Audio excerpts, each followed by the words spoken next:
Thank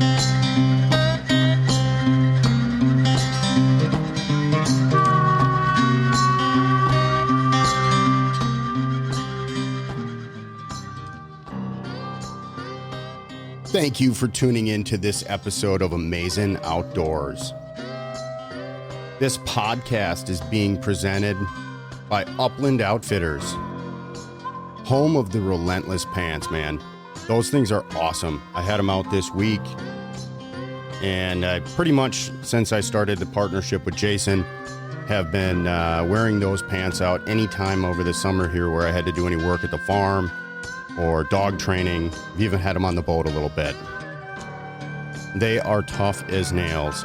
I have yet to see a pull 'em thread. I've been in some nasty briars. They really held up a lot better than I thought. I can't recommend them enough. Hunting season is around the corner. Make sure you use discount code AMAZING, and I believe Jason is still offering 20% off on the Relentless pants. So pick up a pair before hunting season is upon us, and you're out in the woods with a pair of ripped up pair of pants and sweating, unnecessarily, because Jason's pants and the Relentless pants are top notch and breathable, light. So you're going to want them this early season. Make sure you get them now. I also have a quick announcement. We've got another kind of temporary partnership with Chippewa River Custom Rods. Tom is going to be offering 10% off with discount code AMAZING10.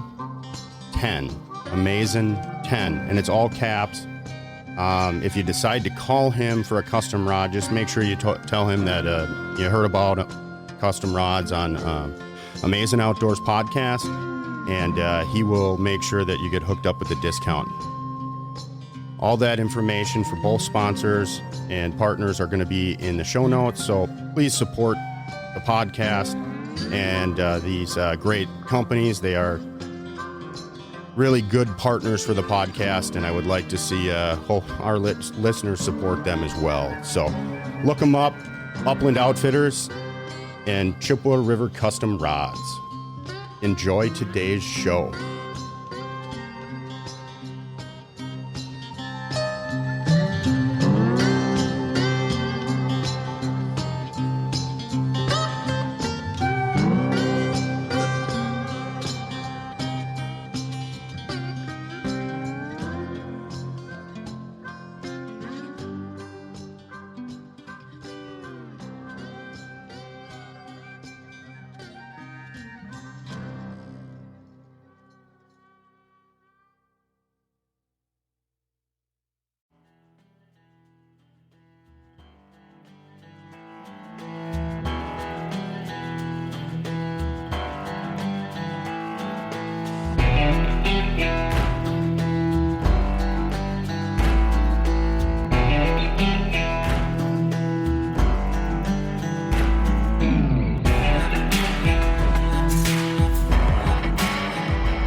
That's right, ladies and gentlemen. This is another episode of Amazing Outdoors.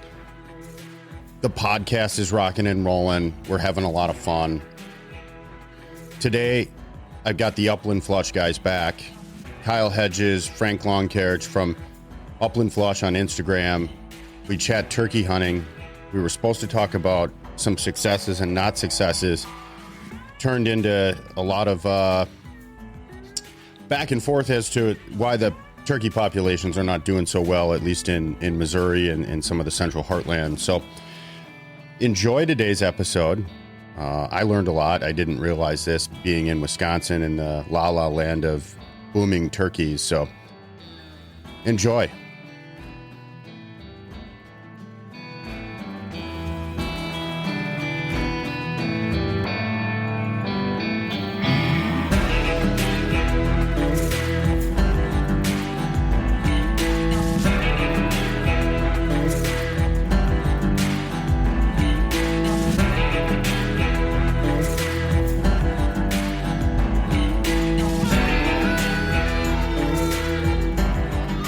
couple returning guests. I'd like to call you guys friends of the podcast, but I don't know if we're quite there yet. We got to share a field, I think, before we can get there. But we'll call it acquaintances of the podcast. Kyle Hedges and Frank Longcarriage, Upland Flush guys. Welcome back to the Amazing Outdoors podcast. Thank you, Brian. It's good to be here. Yep, glad to be on again. So today, I dialed you guys up kind of just wanting to chat a little bit about turkey season. I wrapped my season up yesterday and was kind of seeing some stuff on Instagram, and somebody looked like they had a good season, and the other half of your crew didn't. So, Frank, I think let's start with the what happened this season. Well, yeah. Well, it was tough. So just broadly, turkey populations across the eastern United States and in Missouri have declined, and in some portions declined more substantially than others. So let's say on the property that we have, it's 80 acres that my dad owns. And, we do habitat management that we prescribe on it. We do some burning, food plots and whatnot, and some timber stand improvement. And it's always had a decent turkey population on it. And this year we had one gobbling bird on the property, and my dad ended up killing him, on the second week of season. And that's down from when we first got the property in 2014, 2015. You'd have 5 to 7 gobbling turkeys on that property. So that kind of tells you where we're at. And we don't hunt that property exclusively, but we hunt quite a bit of ground around there. And we're down about 50 to 60% on the number of gobbling birds from when we first started hunting in that landscape back in 2014 or 2015. And that's not atypical of what we see in this southern southwest portion of Missouri. We're just down. I worked one bird all season, and that was on the first morning. So it was tough. Just not a lot of available birds to hunt. The birds that we did get on, the typical hen duck thing. But usually I can work through that and get on a bird somewhere and get it done. But this year it just didn't happen. And we used to hunt in southeast Kansas quite a bit, and same thing there. The properties that we've hunted there, and Kyle can speak on that too when he gets on here. But the properties that we hunt there are down significantly to the point where we don't even go out there anymore. So it's that's how my season went. And my son, he hunted with me a lot, and he didn't do any good, but my dad got one, so that was good. But just the lack of birds and just one of those seasons that is one you want to forget. But we had a lot of fun anyway. But it's indicative of where we're at, I think, in the eastern wild turkey world, where it's not the guarantee that it used to be, certainly in Missouri. Sure. So real quickly, I wasn't really I guess in tune with this until this season when I started paying attention a little bit more regionally. But the Missouri season is like 3 weeks. Right. Yeah, we're 3 weeks. Yeah, we opened on the 19th of April this year, and we go 3 weeks. Okay. So we're one of the later seasons for being in. Well, and a lot of seasons open a lot sooner than we do, but definitely a shorter season. Right. Missouri has had a long history of being very conservative with their season timing. So we open later than a lot of states. Our season length, we only went to 3 weeks, I think, back in 2004. Up until then, we were 2 weeks. And we've been very limited very conservative on our harvest. So you can only kill one bird the first week. So if you kill one on opening day, you've got to wait till the next Monday to open. So Missouri has been a state that's been very conservative with wild turkey hunting because, Missouri was one of the states that brought them back from the brink. And when we started hunting them back in the 70s, we didn't know what was going to happen when we started hunting these birds. So we wanted to be pretty conservative, and it's been a good place to be. Our conservative structure has, I think, paid dividends. Sure, and we'll circle back to this issue as to why, even with a conservative approach from a hunting aspect, you guys are still seeing a decline in turkeys, and it's a bigger topic that I do want to touch on a little bit. But Kyle, you bang some birds. Yeah. So had a great season. So I've got some land in Kansas. I go over there every year, me and a buddy. And he alluded to it. Even over there, birds are down for sure. In fact, to the point that the eastern part of Kansas went from 2 birds down to 1 bird. I mean, they dropped the bag limit. So where my property is at, our family farm is in the 1 bird zone. But my buddy and I both went over on opening day, got it done, and each killed a bird. So had a good Kansas trip. So that's a nice opener. That's earlier than Missouri, so it lets me get a little early crack on them. Yeah, and how does the Kansas season work? Is that kind of a condensed season as well? Because I mean, up here in Minnesota and Wisconsin, I think it's 6-7 weeks almost that we can hunt. Right. So no, Kansas is long. Kansas opens with a couple week bow season. Opens like April 1st, and it's a couple weeks of just bow hunting. And then their shotgun season opens mid-April, and it goes clear till May 31st. So a really long season, although almost nobody hunts the last, I don't know of anybody that hunts the last couple weeks of May. I've done it, and it's just terrible. I mean, our growing season is so much earlier than yours. We've got fescue that's waist deep. If you go out and try to hunt turkeys on May 25th, you're soaking wet from the waist down, just walking to wherever you're trying to get to. I mean, and the turkeys don't like that in the morning, man. I'll tell you that. No, absolutely. I battled that yesterday morning heavily, and I lost that battle big time. Yes, it's just not pleasant to be out there, and the grass gets too tall, and the weeds get too tall, and yeah.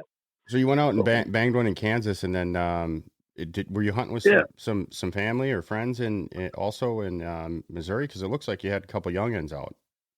Yep. So 2 of my daughters, my youngest 2 daughters, both still turkey hunt. So every year I'm on the hook to get them on birds, and which, Frank alluded to, the bird numbers are down. So that's a little tougher task. And then I've got a new son-in-law, only killed 1 turkey in his life. So I was on tap to try to get him on a bird. And then, of course, I'm trying to hunt for myself. So the bottom line is,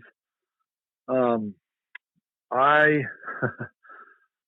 guess I made my season happen by a couple ways, and Frank, it's that family farm they're hunting on. The birds are down, and it's tough. I kind of go a different direction.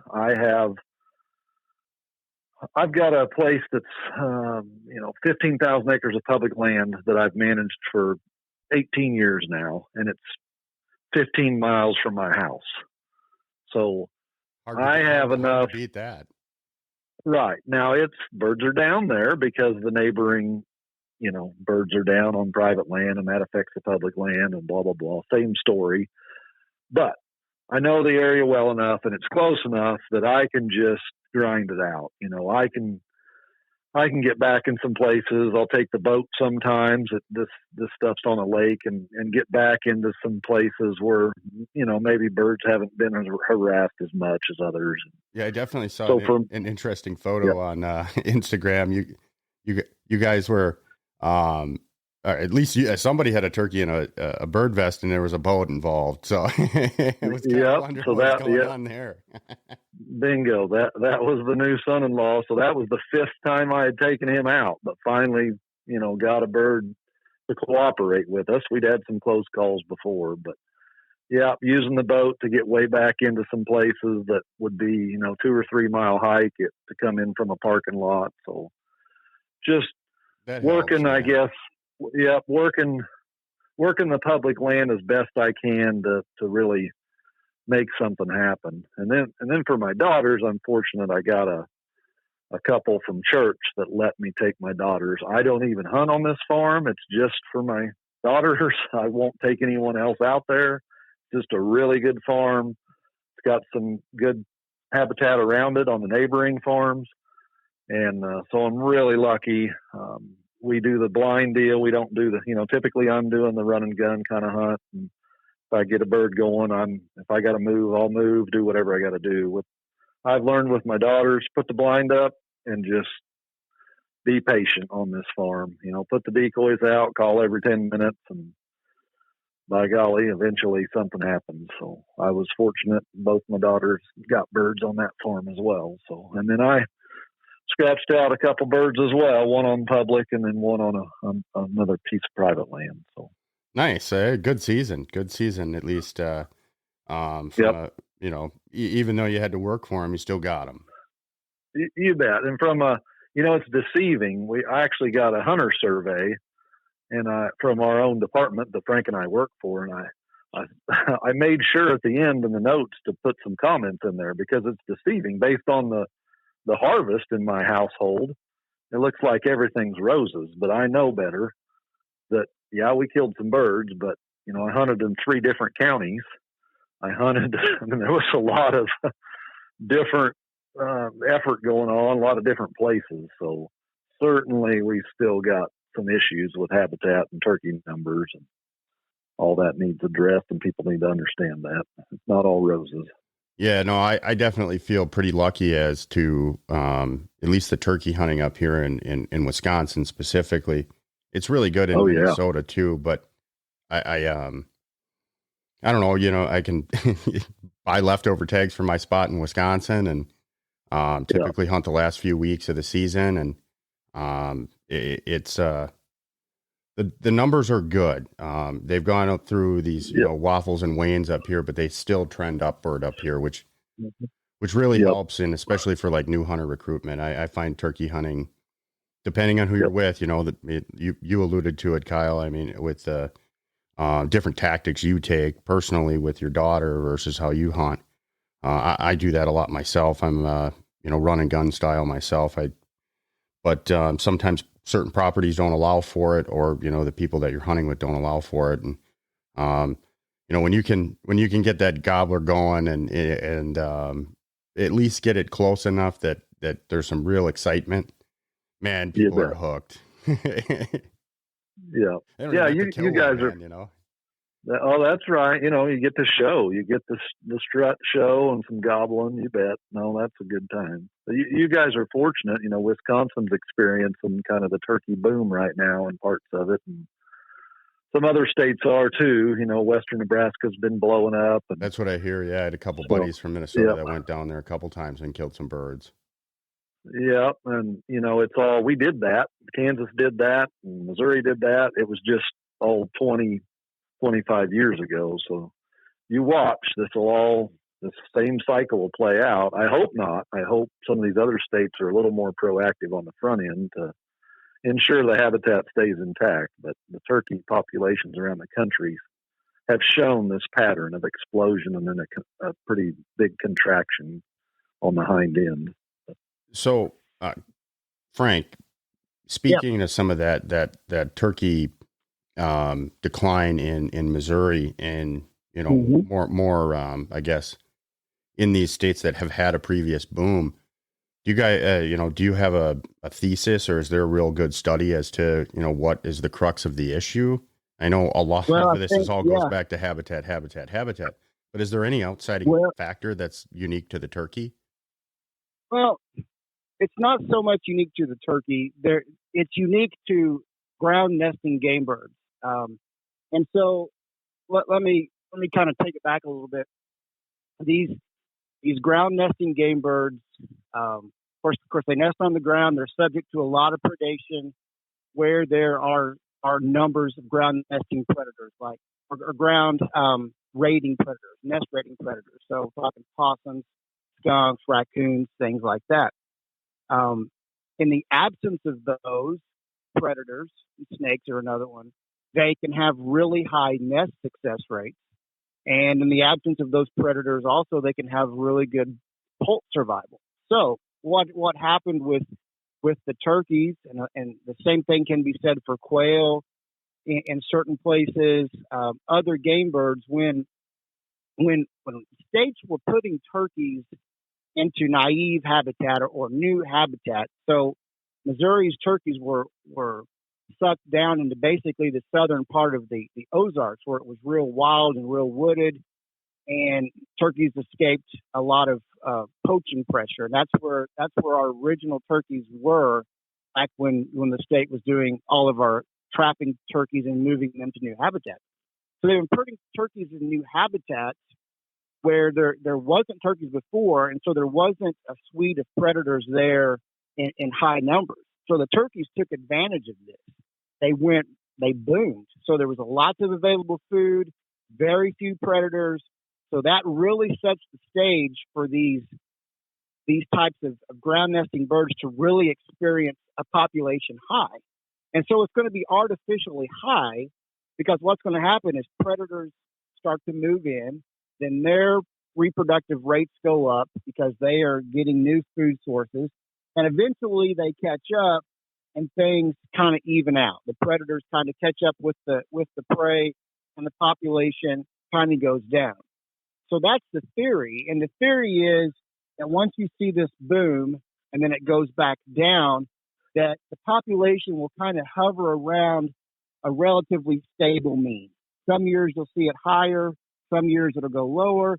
But if you average it out, it'll be relatively stable because you've got stable predator numbers and fairly stable prey numbers.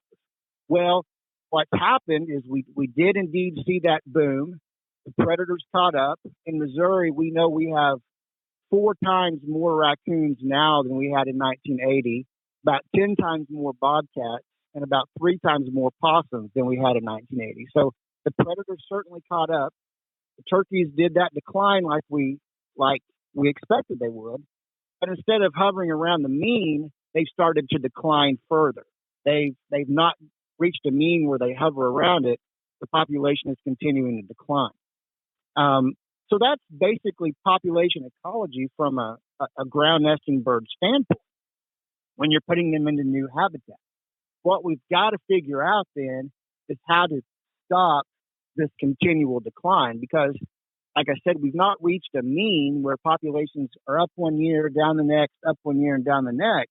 They just continue to go down.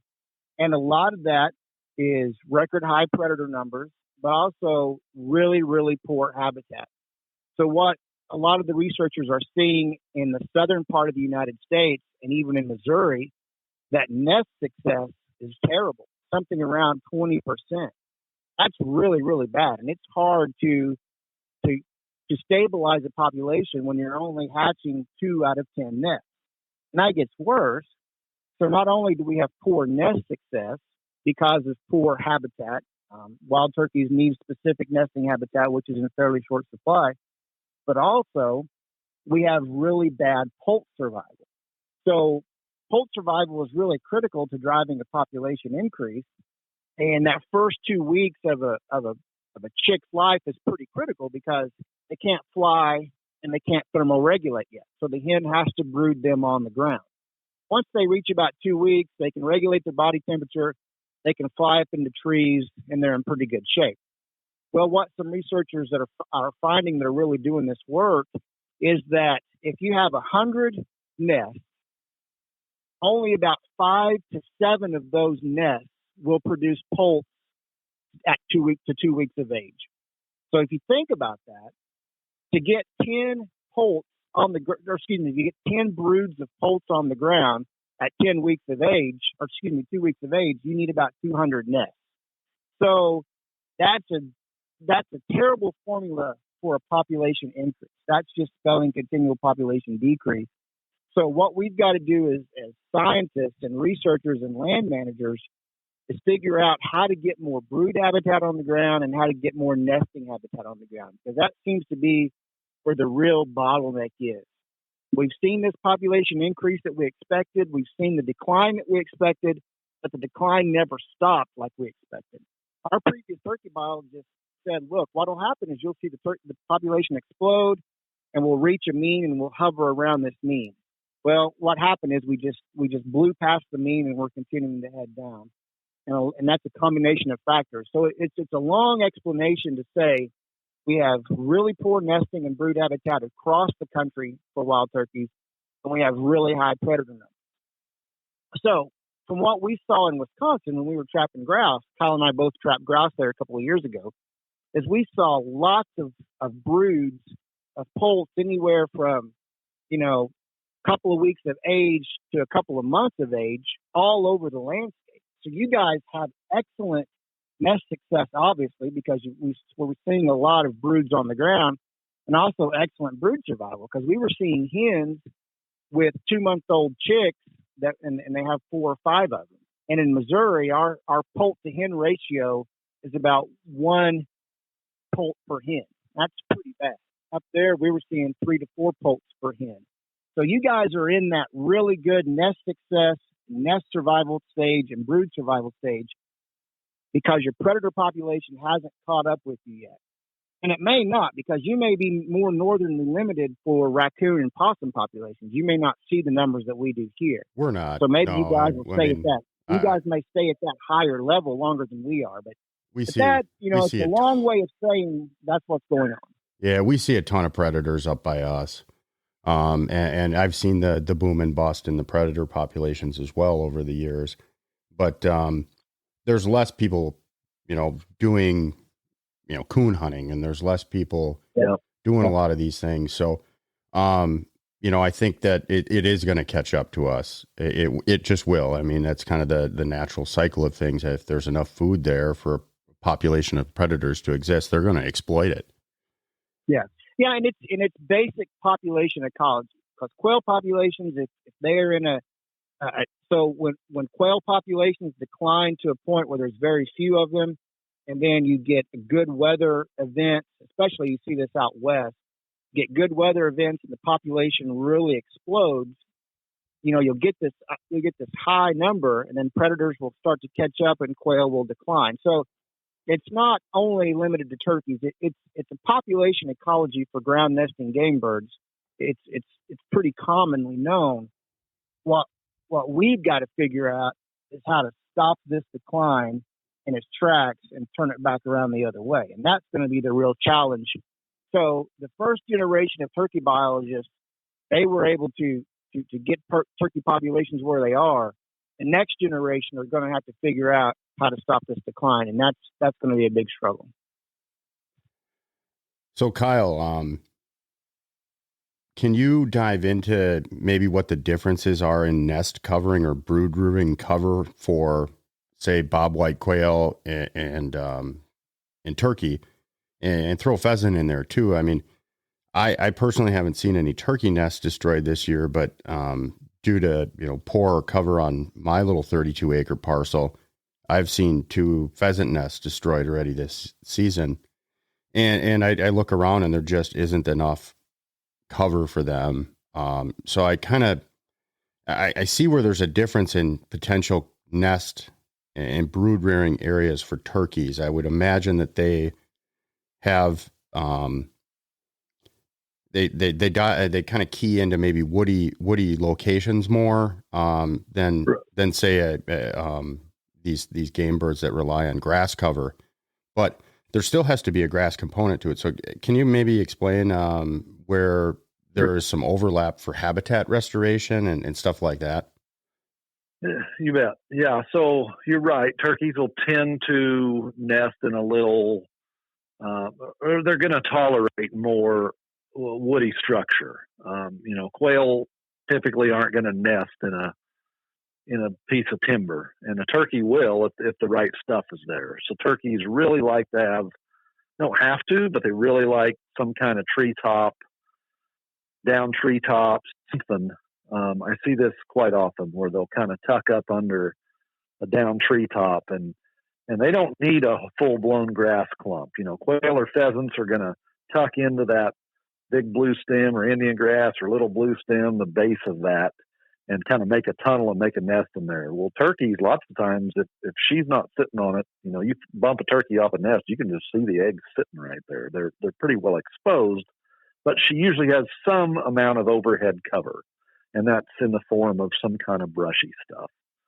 Now, I've seen they will go out and just in a grass field, a CRP field, or a native grass field, and sometimes they'll have a nest, way out there and not be anywhere near any woody cover. But quail are not going to go into the woods. So turkeys have the luxury of doing the grass thing or the brushy or timber nesting as well. They're just not as picky, I guess, is the bottom line, where a quail and pheasant just aren't going to move into that. So right off the bat, a little bit of a difference in nesting preference. I see that, if there isn't a lot of timber on the landscape, say like maybe Western Kansas, that area where, maybe a plum thicket or something like that, I can definitely see a turkey nesting in there. Yep. And not necessarily quail, where they would prefer the grasslands or the tighter cover for brood rearing. So when you guys look at like habitat and you were concerned about quail, how much does that affect your brood rearing areas and nesting areas for turkeys? And what's kind of the trade-off there? Or is there a trade-off? It just depends, I guess, if we're working in a grassland landscape or kind of what we're in. But first, let me kind of define that there is a fairly distinct difference in brood rearing habitat in a perfect world. Now, there's variation to this, and birds will tolerate some stuff, but both or all three, quail, pheasant, and turkeys, all need a nice diversity. We want lots of broadleaf plants, weeds, forbs, whatever you want to call them, that are going to attract insects. All three of these species, quail, pheasant, and turkey poults, are all going to be eating almost exclusively insects, invertebrates, spider, whatever. All these invertebrates. This is what they're eating when they're young. They need lots of bare ground, space to move around. This is one of the keys that we see, and we're suffering from it right now, cold temps. So Frank alluded to, these birds of any of these species can't regulate their body temperature till they're about 2 weeks old. Well, down here in Missouri, we just had Saturday morning, it was 48 degrees. That if you're wet, if you're brushing up against wet dew, you're not going to survive. You're going to get wet, cold, and get hypothermia. We've been getting a lot of rain too. So we need some bare ground. And by bare ground, I don't mean a disc food plot. I mean bare ground, space between plants to move around when you're feeding. One of the huge differences, though, is the height of this stuff.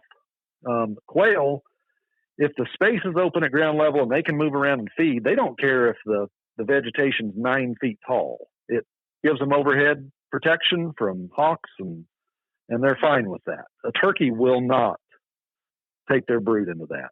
The hen, it can't be much more than about waist tall for us. A hen needs to be able to periscope her neck and see danger coming.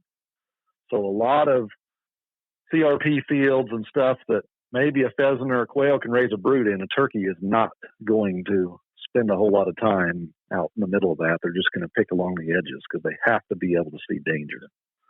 So that's a huge difference. So we see some of our better brood habitat we can develop more in woodlands than big wide open grasslands, because the vegetation won't get as tall. Savannas and woodlands are more the, some managed timber tracts are going to be more suited for that turkey brood habitat. Sure, that makes sense. I mean, what I kind of pictured is pheasant habitat for late season here sounds like it's, if for early season, that's kind of where you'd see a lot of these hens kind of after, that kind of 2 week period, kind of go feed their brood and hang out, because, it's knee high kind of stuff. Yeah. So that's right. let me add on to that a minute, and just kind of think about when we were up there trapping grouse. Did you guys locate those birds down in Missouri? Mm-hmm. Yeah. Oh, nice. Located. Yeah, that we can talk about that, later on. But we were up there, and so we were driving miles a day, either scouting for good grouse trapping habitat or checking traps. And so we were seeing lots of young turkeys along the roadside. And so you can't say, well, that density of turkeys is distributed across the landscape. They were drawn to those particular areas because the vegetation was fairly open along the roadsides. There was some sun, there were some gaps in the daylight. So they were getting dry. They were getting that bare ground, and they were getting a lot of insects there because there's a a wide diversity of plants in a roadside. So that's sort of an idea of what turkeys are looking for in terms of that brood habitat. And that's why you see so many of them along roads, is because, and same thing with quail and pheasants out west, you see a lot of them along roadsides because that's where the disturbed ground is. That's where they can get dried. That's where the bare ground and the insects are. So if that type of stuff was distributed across the landscape, that'd be great. But that's sort of what they're looking for, is those types of daylighted areas, up in those big woods where you're at. Yeah, it makes a lot of sense. I mean, I actually didn't even get out in the first part of the season. I started hunting mid-May and hunted really the last 3 weeks here of the season. And part of that's too because I actually prefer the end of the season because the hens are kind of uninterested, and depending on the morning and kind of what's been going on in the bachelor group, you can get gobbler really fired up and, come in with a death mission, or, a mission to die. But, it's a different kind of hunt. I tend to use less decoy setups and rely a little bit more on the calling, but on the backside of that, they are a lot more sensitive to the calling, and they've seen 3 weeks worth of trickery before from, every farm just around you. People are up here are pretty nice about letting you on their land if you're willing to, present yourself in a nice way and respectful and ask. Most people up here are very religious about deer hunting, and if it's anywhere near the deer season, you're not allowed. I mean, even pheasant hunting or anything like that. Nope. Deer season, but. Right. But turkey season, it's kind of that off time for a lot of people, and farmers usually want to see them gone because they eat all their damn crops, and they cause a lot of a fair amount of crop damage up here in certain areas, and I'm sure you guys saw that too with your boom. But so it sounds like I've heard this kind of topic kind of really beating a drum on a lot of other podcasts that. Missouri, Kansas, I think even Oklahoma. It doesn't sound like it's a regional problem. It sounds like it's a much larger, broad-based problem than even just the areas that kind of had a nice boom here in the last couple decades. I don't know which one of you wants to comment, or maybe you both can make a short comment on that. I'm still kind of trying to educate myself a little bit because I've been living in Turkey Lala land up here. Yeah, that's right. You guys are in the boom cycle. Yeah, I'll touch on it real quick and then let Frank take over. But so consider this: you guys are fortunate, and you may continue to not see as bad a decline because of the logging industry up there. For one thing. So a ton of disturbance. The whole reason that you have rough grouse, they exist only because of significant disturbance. Absolutely. Well, most of that rough see any of the nasty West Nile dips that like Pennsylvania and some of these other states that just don't have the logging presence or the vast amount of land to be able to even log. You guys too are a lot more, even the farm sizes down there are a lot smaller. Right. So if you consider that all that stuff that gets logged, anything that's good grouse habitat up there is going to be pretty good turkey habitat. You come down here from eastern Kansas, Missouri, Arkansas, all the way down to Georgia, and you ask most people, let's say they've got 200 acres and 100 of it's timber. And I don't even care what it looks like. I'm just saying they've got 100 acres of timber. And the other 100 acres maybe is completely overgrazed fescue. And if you ask 90% of people, you say, well, you got any turkey habitat on your place? And they'd say, well, yeah, I got 100 acres of turkey habitat because it's woods. They assume it's turkey habitat. Well, from here all the way to Florida, I can tell you that in the last 30 years, most timber has not been managed at all. No fire, no logging, no TSI, nothing. So everything has aged 30 years. It's that much more closed canopy. It's just gone downhill. So the timbered side of things has went downhill. At the same time, we've lost, of course, a lot of open lands to improved pasture, air quote, which is fescue, or down the southeast, Bahia grass, Bermuda grass, unfriendly, wildlife unfriendly grasses. Of course, bigger farming. We have Roundup Ready crops. We have all these things that make no weeds on the landscape, so there's less bugs. I mean, all of this is stacked against the turkey, same as it is for the quail. But even the timber, the lack of management in the timber is what's killing us too on the turkey thing from here to Florida. Yeah. I just real quickly. I just had one of the guys on from the Rough Grouse Society, and this episode will probably air before his. But so it'll be an upcoming episode. But we were talking about some of the timber management issues and really what the lack thereof in many parts of and again, me being up here, I look at what lack of timber. I mean, hell, I go to areas that I got marked down for great grouse cover, and they, come in and they cut it already. And, it's only 20-year-old aspen. And I'm like, what the hell, what are you doing? How can you make any money off that? But, again, when we supply a lot of the pulp wood and paper industries up here. So they're really looking to do that active timber management, which, you said 30 years was the kind of the cycle down there that nothing's been managed. But I think they touch the stuff at least. It's better be touched in 30 years. Is kind of how they manage it up here. So it's a lot different. And when we look at kind of the national forest land up here in a lot of us grouse hunters don't spend much time in there because the habitat really doesn't exist in the vast numbers it does on the county land and in the state land, because that's their objective on the county land for sure, is to create money and revenue off the paper and pulpwood that they get off these timber stands.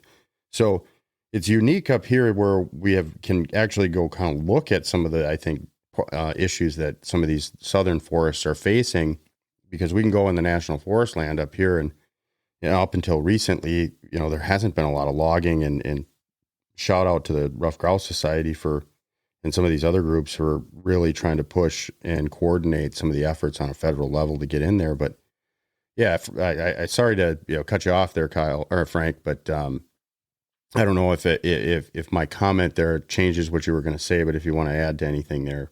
Well, it enhances kind of what I was going to say is that, we down here, we have either, in a lot of the South and, so I'm thinking of Eastern Kansas, basically all the way to Florida, like Kyle was talking about. We either have, crop ground or short grazed fescue or short grazed some kind of pasture, where there's no cover, then you hit a wall of unmanaged forest where there is cover, and that a lot of that is federal land, as you talked about, and that's going to be not managed probably as it should be in terms of fire and logging. And in Missouri, our Forest Service does some burning and they do some logging, but probably not to the level that it would probably need, certainly not to the level that it would need. And that's where a lot of these groups, like the Rough Grouse Society, National Wild Turkey Federation, Quail Forever, that's where, instead of, kind of standing by your symbol that's on your shirt, we're going to have to work together, because I think these groups have seen that if we work together, we can bring more resources to the table, because what turkeys need, grouse need, and what turkeys need, what we're seeing in the South, is quail need. We've seen some great turkey populations. Kyle and I have been on a couple of consults where we've seen good turkey populations where people were actively managing for quail, and the turkeys just responded because they were doing the disturbance in the timber. And, that's what these groups are going to have to do. Or we're going to have to bring a bunch of different resources to the table and get disturbance on the ground. Lobby our states, and where you guys are at, the state ground and the county forest doesn't seem to be an issue. That's where we trapped grouse. We stayed out of the national forest because the grouse habitat really wasn't there. So these state. Now, don't be giving away all my secrets here for finding grouse. Yeah. But No, it's no, funny. but it holds kind of true. I mean, you look at what just the fire problems that you've had out west, and you've got the beetle kill issues, and that's dead timber on the landscape. It holds absolutely no value, but creating a matchbox for fire. And then the fire comes through, and you watch. There'll be an absolute wildlife boom out west where those fires happen, and because you see it elk hunting, I see it.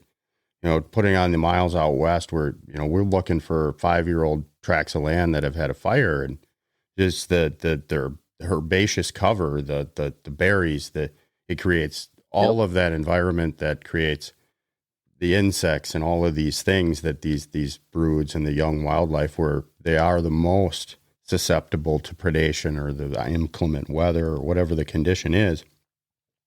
It's all there. They have the protection from it and the food. So, it's kind of interesting to hear that you guys, didn't, at least you didn't really look at the national forest land up here, because it's, the Rough Grouse Society really is put forth some effort here. And, it was kind of interesting to hear some of the stuff from out east. And, because Mike, the guy that, was on, he, talking about, he's the kind of that Southeastern coordinator for the Rough Grouse. And, they have an open position up here, but he's been kind of filling in some of the stuff in Minnesota, and they're going to open up 80 miles of hunter walking trail in northern Minnesota. Oh wow, yeah, that's a lot. That's a lot. And that's it's in the national forest, and I'm going, really, it's one of those things that I just don't. I don't really look at it, because there isn't a lot of cutting. There isn't a lot of that disturbance. Yeah. Well, here's an example, Brian. We had not only did we have rough grouse in Missouri, we had a rough grouse hunting season until the early 2000s. So that tells you right there, and that petered out. And then we did a translocation just 3 or 4 years ago from Wisconsin. Well, guess what? Lack of disturbance in the timber, our native grouse population finally pooped out on us. So if we're not managing enough we watched a species that had been here for thousands of years finally peter out, because both private and public, it's nobody's fault. It's just timber. Smokey the Bear was the worst thing could have ever happened for wildlife management in the eastern half of the United States. Oh, fire's terrible. No, for that matter, the western half of the states too, and they've, we've only seen the wildlife disturbance. I mean, they've had property damage and people die because of it. Yeah, that's right. So just we've removed fire from the landscape. Anyway, the list goes on and on and on. But we covered a lot of the fire topic. I don't know if you guys caught the podcast earlier. I'm part of the Sharp-tailed Grouse Society up here, and they, we used to have a booming number of sharp-tailed grouse because of that particular barrens landscape that we had here, and it was a fire-ridden landscape, so constant disturbance. And like you said, Smokey the Bear came in, and people did the whole tone of fire and fire management has changed over the years. And at least up there, they're starting to see a more acceptance and a turn towards at least public awareness and understanding of why it's needed. But they have their own challenges. Yeah. Yeah. Well, and we go ahead, Kyle. I was going to say, here in Missouri, this turkey problem or any habitat problem. So, NDC, the Conservation Department, we own 3% of the land in Missouri. All total, counting Forest Service, everything, it's 7%. So 93% of Missouri is private ownership. So none of these problems can be solved exclusively on public land. And we keep hearing people say, oh, what are you guys going to do about the turkey decline? Well, it's bigger than us, because we can't just have a viable turkey population on 7% of the landscape. So it's going to take, private landowners getting on board and saying, hey, do you care enough about turkeys? Can we get enough people involved with managing their timber, improving their open lands, and doing some of, the habitat practices to make a difference? It's a huge issue all across the eastern United States. It really is. And the thing that kind of gives me a little bit of optimism, and I'm not a pessimist about the turkey situation. I am a little bit, because of, the way my season went and how I'm seeing things go is, but turkeys are a pretty charismatic species. Everybody that turkey hunts is hooked. I mean, there are a lot of turkey hunters, and there's a whole industry that's driven by wild turkeys, much bigger than quail, much bigger than prairie chickens or anything like that. Pheasants could probably rival it, but turkeys are a big thing. And so, Kyle is as much trouble as I give him.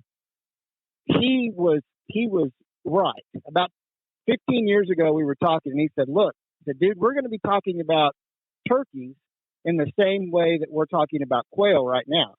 I looked at him like he's an idiot. Like, no, we're not. There's turkeys everywhere. And I look at Kyle like an idiot a lot. But he was right on that. He was right that he said in 20 years or 15 years, we're going to be having meetings about the turkey problem.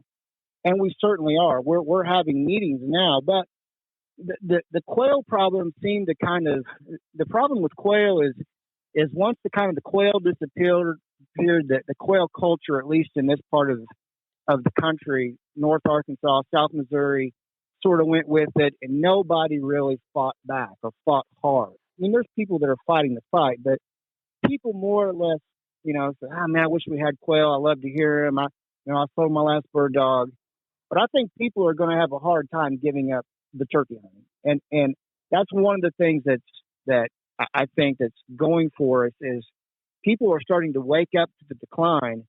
And people are not going to let turkeys go the way of the quail. I think people are going to fight back, and at the same time, that raising the turkey boat is going to lift the quail population, is going to lift the ruffed grouse. I think we can all work together, but it's something that we're going to have to get on because in Missouri, we killed 60 some thousand birds. I think 2006. We're down to 34,000 this year. So we've dropped almost half in our harvest in 15 years. And so that's pretty significant. And so I appreciate you bringing us on to highlight this because it needs to be highlighted. And there are a lot of people that are looking at it. So I'm optimistic that at least with wild turkeys, people are going to fight to reverse this. Yeah, Kyle, you have anything to say on that? And I just want to make a note here real quick. I guess I should have looked at how much recording time I have on my device, but I've got like 9 minutes left, and I know both you guys had got to run here anyways tonight. So, let's kind of bring a couple of these conversations back here. If there's anything you want to add to what Frank said, but one of the things I want to mention real quickly, and kind of one of the closing things that I'd like to maybe touch on. And it's just a comment. I'm starting to see this cross-pollination, I'd like to call it, or cross-functional work between, groups like Pheasants Forever and Rough Grouse Society, where there's overlapping habitat. And I had a guy on from TU, and I asked him, I said, "Hey, are you guys working with these other habitat groups? Because, these riparian corridors up here that they're working on for trout restoration, those are great edges for these birds and other wildlife that visit that water source, and whatever water they're drinking, and the quality of that water translates into the kind of wildlife we have on the landscape. And they're working together, but not as much as I would have thought. So I think the outlook is good because I think that there's a lot of people that are more aware about turkey hunting, but I think that there's some benefit from other wildlife perspective if we can all kind of jump on and work together.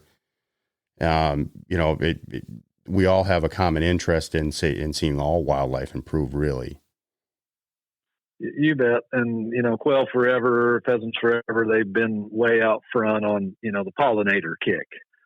Well, whether you care about pollinators or not, somebody figured out real quick, hey, pollinators are charismatic. If we can move on the pollinator deal, there's federal money there. It's good for quail and pheasants. So there is a lot of movement in that regard. And I want to give a quick shout out, and this may step on some toes. I don't know where most of your listeners are from, Brian, and this does not represent Amazing Outdoors. This is Kyle's own opinion, but I'm going to say this because we're talking about NWTF and get ready for the dump button, Brian. Well, we got listeners actually worldwide, so yeah. Well, no, this is good because listen, so we've got Ducks Unlimited, Quail Unlimited, or Quail Forever, whatever, NWTF, Rough Grouse Society.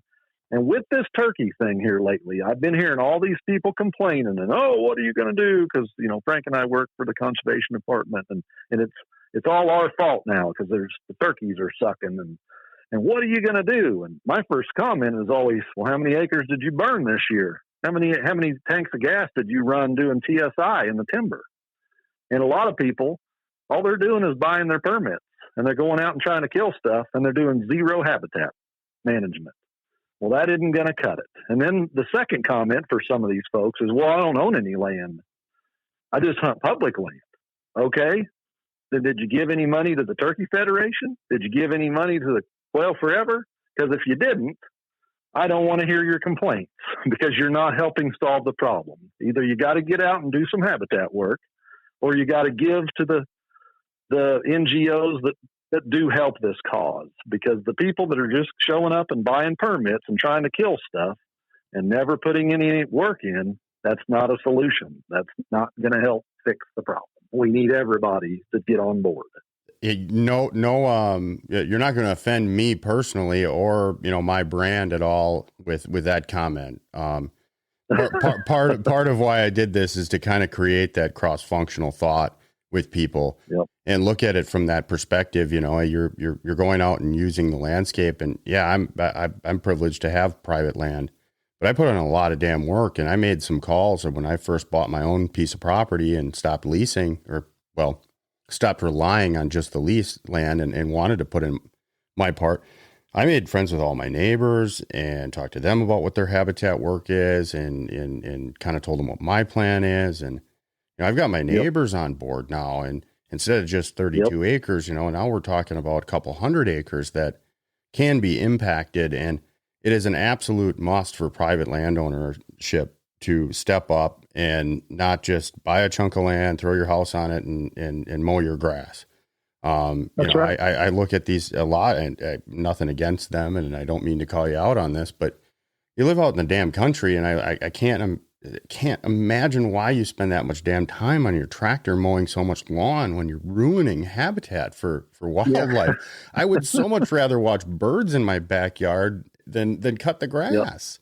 Yep. I understand having a yard to throw the ball with the kid, but boy, oh boy, I mean, cutting 5 acres of grass is just, it's unrealistic. Yeah, in the first, why? I know. It's funny you mentioned that. I saw a good quail management video. They said, we're going to show you one of the best habitat management videos that you can do. And it was a guy parking his brush hog in the shop and shutting the door. Park that thing. Don't get it out. Well, yeah, that makes a lot of sense. Yep. Well, and I kind of, I guess to maybe add a little bit of paradigm to that, up here, that brush hog helps because we get a lot of like buckthorn and other things that, we take out. And sure. I got to manage that in the coming years. I'm going to need a damn, brush hog. Yeah. But, getting rid of that you have to be selective of what you're going to use your brush hog on. I mean, if it's going to be, the point, right? Yeah, exactly. Don't be taking out that stand of dogwood over there, It's the English lawn mentality, and that just doesn't work for habitat man. We're not in Farm of the Month Club. We don't need everything to look proper and pretty. We need some weeds. We need some brush at times. We do. In order to kind of wrap this thing up without having to, put a new SD card in at like 3 minutes, so we all can kind of say our piece. How's the outlook look for the fall for you guys? You guys are looking excited for bird opener? You doing anything in between?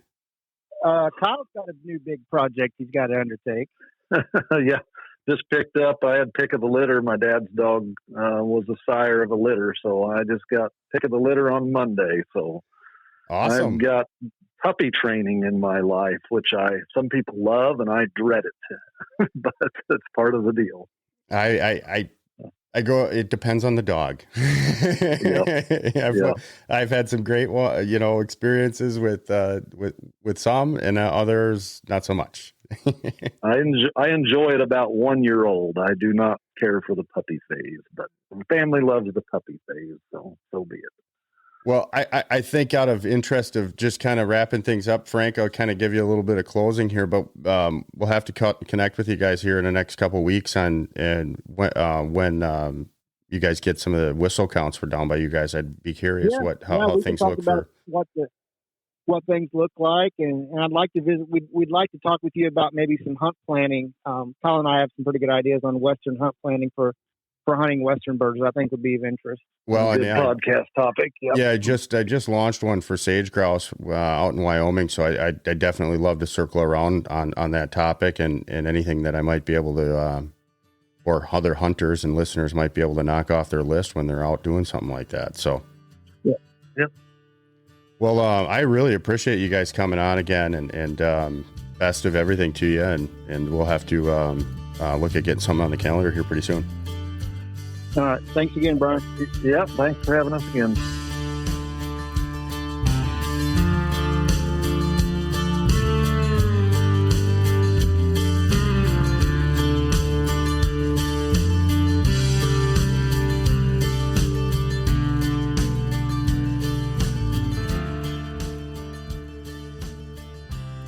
This has been another kick-ass episode of Amazing Outdoors Podcast. Thank you so much for listening. Join your conservation effort in your area.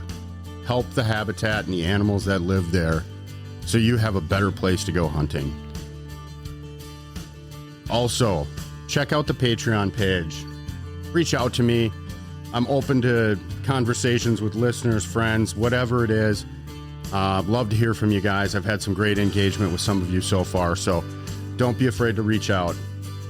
The Patreon page. I'm very interested to hear what people have to think. I really want to give a great experience to a couple listeners this fall. And I'm also looking at trying to give away some of these pants to you guys and then get some software for this podcast so we can bring even more content. We're looking at trying to do some live streaming and other ways to engage with some of the guests that we have and the listeners at the same time. So check it out, support the page, like, share, subscribe, tell a friend, and be cool until we have the next episode. Keep an eye out. We're going to be dropping a few more than we normally have. Thank you so much for listening to this podcast.